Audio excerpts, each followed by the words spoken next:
Peritoneal dialysis is very simple. You have a peritoneal dialysis catheter that's placed into your abdomen. It does not go into any blood vessel. There's no blood involved. And you simply have bags of sterile solution, which are either hooked up to gravity, that is, hanging from just a pole, or you may have a machine that you attach the bags to. And basically, the fluid goes into your abdomen, sits there for anywhere from 4 to 6 hours, and then when that's done, it's drained out. And it's that simple. And it takes away the toxins and replaces the function of the kidneys. Doing peritoneal dialysis first does have some advantages. There is some literature out there that suggests that your residual kidney function is better preserved on PD compared to hemodialysis. And what we understand is that residual kidney function is very strongly predictive of survival on dialysis.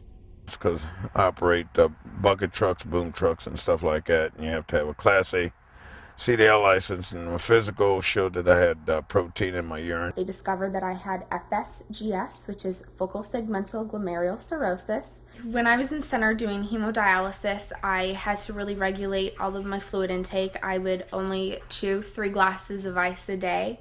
I didn't really eat a lot when I was doing hemo because I was just so tired and so drained that if I did my hemodialysis on the Monday, Wednesday, Friday schedule, I wouldn't work Tuesday or Thursday just because my body was so drained and zapped. I wasn't used to being tired. I was used to running around and going to school and working and hanging out with my friends. And I started dialysis with peritoneal on my birthday, on my 25th birthday. I hate missing work. And, it's one of my main outfits. I enjoy it, the type of work I do. Electrical lineman, so that's part of my life. It's like, look forward to getting up and going to work in the mornings. Got used to it after 40 years, so there you go. It was a week training down to the clinic on Broadway, and all the staff there was really nice. They went over if you had any questions, they'd go over it again. But they give you this booklet that has all the information in what you should do. Because one time I had a bag punctured and I didn't check it out good enough, and I got that perodialysis, which like it's an infection. It was a little bit painful, some cramps in your stomach, but it was then taken care of right away, and I haven't had it since. We keep my dialysis supplies in a spare bedroom. I start about 6:30 in the morning. My mom wakes me up. She gets my bag and microwaves it for me and hooks it onto my pole, and I watch TV and I wake up, or I sleep a little bit more, and then by the time I'm done, I get ready for work. Usually get up at 5 o'clock, which I have to be at work at 7. And it's a half-hour process I can take in while I'm eating breakfast, work around it, and then change in the morning. Then I don't have to change again until like noon. Doing peritoneal makes it a little more plump in the face and definitely in the body. You kind of get tired of looking the way you do, not always being able to wear pants with cute zippers or, your jeans. I haven't worn those for a couple of years, but I think that's just a small price to pay. Before he started, he was feeling so bad that after he started, I was really pleasantly surprised at how well he's done and how much of my honey-do list he can tackle. And I can keep up with most of it, or never get ahead of it, but I can work with it, and like trimming trees in the first spring of the year. We did the kitchen there about a year ago, redid this, added another 6 foot onto it.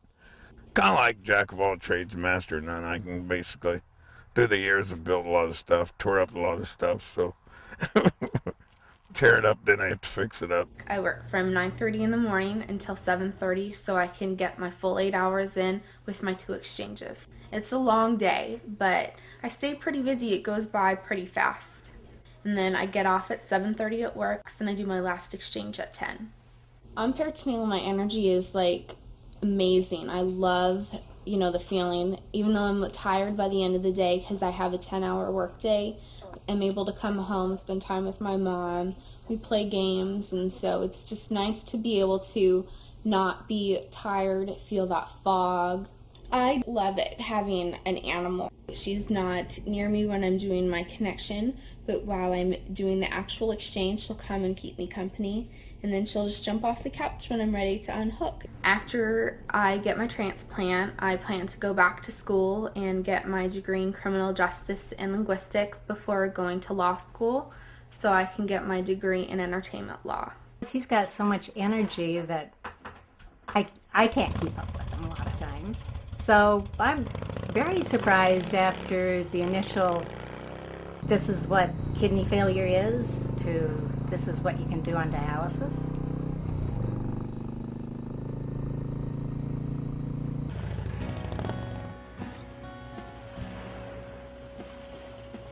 Short daily dialysis is a dialysis modality that is done at home, and patients usually dialyze 2 to 3 hours, 7 days a week, but it can be 5 to 7 days per week. All the dialyzers or tubing that comes with it, it's something that's offered by the facility. There's an improvement in quality of life. There's also an improvement in survival from doing dialysis 3 times a week to doing it, 2 to 3 hours, 5 to 7 days per week. About 6 years ago, I got ill in the hospital, and they told me at that time from an infection that I would probably lose my kidneys, and it took about 3 years, and then I did need it. He took my blood pressure and he shook his head, and he took it again, and he says, "You know what? I don't want to scare you, but you can drop dead any minute." I just woke up one day with swollen ankles in 1985. It's an awful daunting thing to be told that you're going to be hooked to a machine. I didn't want to talk to anybody because I was very depressed. I didn't want to show that to my wife, and I was very scared, leaving my kids behind and my wife. It became apparent that I would need a transplant, and so rather than even preparing for dialysis, I went straight to transplant from my brother, who was a good match, my oldest brother, Jim. Unfortunately, I got the initial condition, which is focal sclerosing glomerular sclerosis, and it does look like it's still active in my body, so I'm not on the transplant list, and it was September of 1990 that I started dialysis. So now it's been going into the 17th year, and I had my fistula created in May of 90, and that's lasted this whole time as well. I went to one of the centers here actually in my town, so it was easy to do. They're all really wonderful people. The people that go there, you become friends with them. For 11 years I dialyzed in center, and I did well. I mean, when you're in center, you have to follow their schedule. I mean, you have to come in when they need you to come in. If you think about it, the kidneys work, 24 hours a day, 7 days a week. But with conventional dialysis, which is just 3 times a week, we only give you, 12 hours a week compared to, 168 hours that your kidneys work if they were to work for a full week. Days that I didn't dialyze at the center, I could feel tired. I could feel sometimes short of breath. Dr. King was my nephrologist. He felt that it would be much better for me to go into dialysis at home, being more convenient because you're at home, you're in familiar surroundings, and you can do it when you want to rather than on a schedule. My social worker, he said, it's a new machine that just came on the market, and it's small. He told me that I was going to be every day, 5 days a week. When I heard 5 days a week, I said, well, I don't know if I could do the 5 days a week. But then at the same time, he told me that the chemistry was going to be very stable. With the other machines every other day, up and down. For that part, I did kind of like it. Even in center, I was doing well, but I was still nauseous a couple times a month, and you don't really realize what sort of energy level you have because you've lost your yardstick to measure your health again. So it was 2001 when the Northwest Kidney Centers and the board, and we had decided that it was important to offer more frequent dialysis at a board level. And I thought, well, I should walk the walk if I'm going to talk the talk. And so I use a machine called the Next Stage. The best thing of doing it at home is you can do it more times. You can do it 5 times a week. And, your kidneys work 7 days a week and 24 hours a day. And when they don't work, and you don't get those toxins out, you you're not feeling as well. I was concerned before I make up my mind 100% going home. I was who's going to help me, and right after I make my mind, I decided to talk to my daughter. When my dad first told us that he was going to have to go through dialysis, he took me to the nurse, and she told me that she was going to have to do some training sessions with me. And so I only had to go in for about 2 weeks or so, twice a week, and it was really easy. She explained to me what I needed to do, and I was really scared at first, but she talked me through it, and she was there for me, and she told me everything was going to be okay. And my wife, at 4 o'clock in the morning, she puts me on in the machine, and she goes to work at 6 o'clock, and when I get off around 8:30, my girls help me. The training was really easy, and they thought that my sister and I were going to have difficulties because we're really young, but we understood and we picked it up, and it was... Yeah. The way I learned was by watching her do it. I don't find it difficult. I mean, the first few times it was hard because we didn't know exactly what to expect, but after getting a hang of it, it's just picked up, and we did perfectly fine, and it runs really smoothly for us now. The hardest thing at first is learning how to put the machine together, but it's I'm 65 and I don't learn things very good, but I did it. If I can do it, anybody can do it. And all you got to do is talk about a needle, and even people in center go, "Ooh, I don't want to talk about it. I don't want to look at it." And frankly, that was one of the things that I didn't like the idea of doing. Sticking yourself with a big needle. Guess what? It's the easiest part. Travel is a priority in my life. I drive a used car. I don't spend a lot of money on other things, but I save my money for travel. But one of the things I learned was that going to a new unit is someone else putting in the needles was very disconcerting. So that really motivated me to learn to put in my own needles, and the staff encouraged me. And I have 2 jobs. One a full-time job working for the Edmonds School District as a custodian. Also, I work at the Space Needle and as a waiter on the banquet department. And my typical day right now, dialyzing every day, is just like my own kidneys. They're working. You feel much more energy. You have much more get up and go. I'm usually up by 7, and then I usually will go on the computer, check my email messages, and try and think about my appointments that I have for the day, and sometimes make calls. Then I will usually go down to the office and make additional calls and go to appointments. Can't sell real estate unless you're talking to people. I joined the Carpenters Union in January of '95. Started off, it's called a trade show specialist. We make signs electronically on these big wide format printers. The other part of my job is computer-aided design. It is an architectural program to lay out the floor plan of a show. I dialyze in the evening, and my wife helps me. I can do it myself, but she insists that somebody has to be with me all the time, which is probably a good idea. One of the differences that's most apparent to someone switching from in-center dialysis to home dialysis and more frequent dialysis is a change in diet.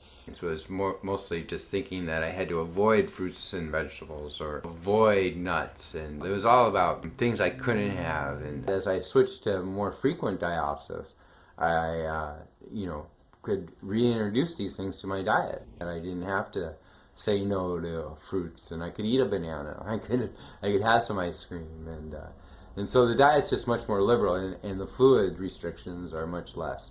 I take my girls to play sports. They play soccer and basketball, and occasionally when I get extra time, I go on car shows that I like. I have a couple cars that more than a couple that I like to collect, and I enjoy that very much. Finally, in '99, I decided to take the big trip. The trip I've always wanted to do, which was a around-the-world trip. And so I, in fact, did go around the world on dialysis. And I've visited 29 countries since starting dialysis. And I think I've actually dialyzed in 20. Home dialysis enables you to do it 5 days a week. And the difference between 5 days a week and 3 days a week is all the difference in the world. Oh, I have an excellent life. Couldn't be better. Since he started now at home, we are more close. We enjoy more with him. My girls, they all spend more time with him. And I'm so happy with this treatment at home. It's really allowing you to live the life you were meant to live, but incorporating dialysis as a part of that. And it's just going to be easier to do at home. I think it's important to give it a try. Don't sell yourself short.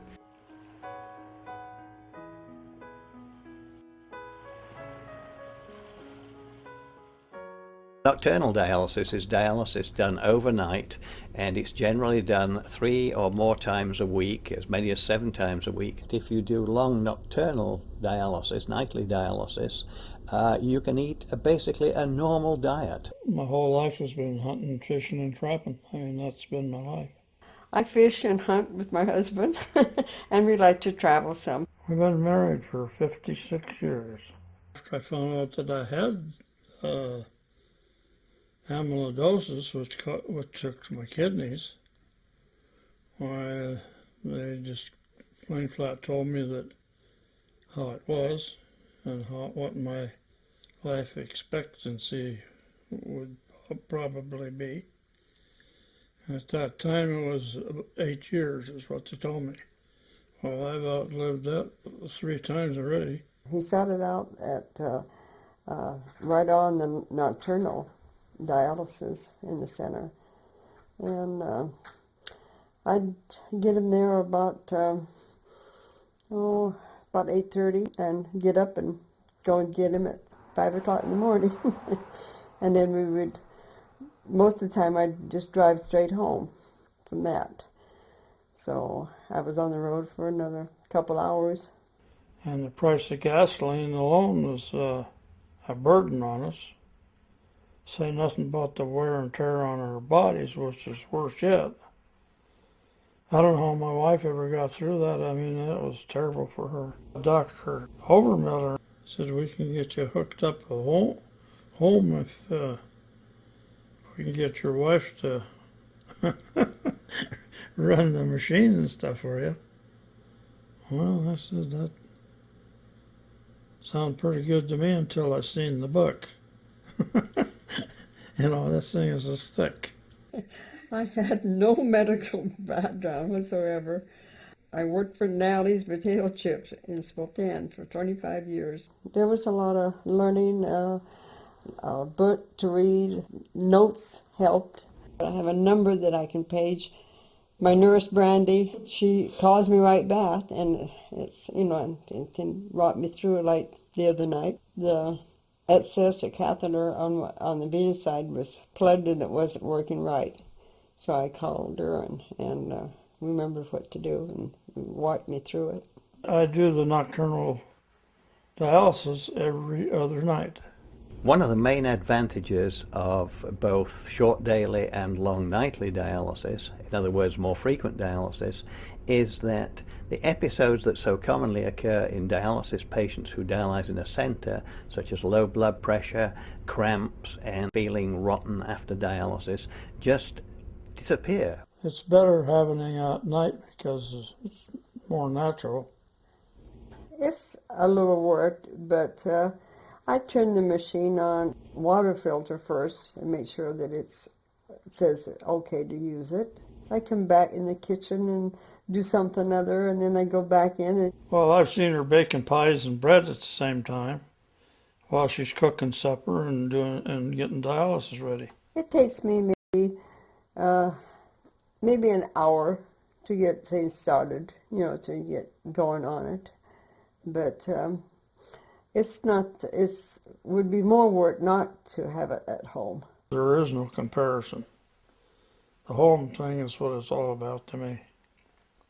Because it is, there's no place like home, and there ain't nobody going to take that place.